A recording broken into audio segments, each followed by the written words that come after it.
Ia segera memanfaatkan kesempatan itu untuk menutup mulut botol dengan handuk. Sipir penjara tampaknya menyadari sesuatu. Detik berikutnya, ia meminta semua orang berbaris dan memeriksa air satu persatu. Sayangnya, di bawah penyerapan handuk basah, model yang ia sembunyikan di dalamnya tidak dicuri.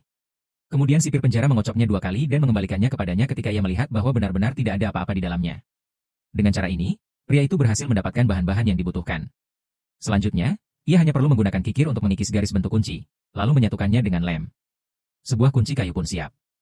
Lem tersebut diperoleh oleh seorang narapidana tua yang telah dipenjara selama 50 tahun. Ia mencoba segala cara untuk mendapatkannya. Langkah selanjutnya adalah melakukan percobaan. Ia memasukkan kunci ke dalam lubang kunci dengan penuh harap. Ketika mendengar bunyi klik dari dalam, pria itu tahu ia telah berhasil. Detik berikutnya ia membuka pintu sel dan menghirup udara kebebasan. Namun, ini jauh dari cukup untuk melarikan diri. Ia harus membuat semua kunci di sini. Jadi di hari-hari berikutnya, pria itu akan menatap kunci-kunci di pinggang sipir penjara setiap kali ia punya kesempatan, dan kemudian mengingatnya dengan kuat dalam benaknya. Ia perlu membuat lusinan kunci seperti itu sebelum ia bisa membuka semua pintu sel di penjara. Selain itu, ia akan bereksperimen dengan setiap kunci yang ia buat untuk memastikan rencana pelarian penjara itu berhasil. Di bawah perlindungan rekan-rekannya, pria itu mulai mencoba.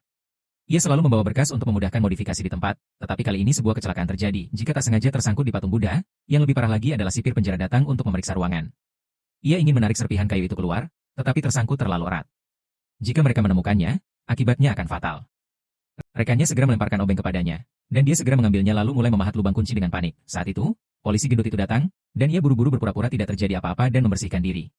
Untungnya, sipir penjara lelah karena menaiki tangga dan tidak masuk ke dalam, melainkan kembali beristirahat. Memanfaatkan waktu ini, ia buru-buru mengetuk kunci.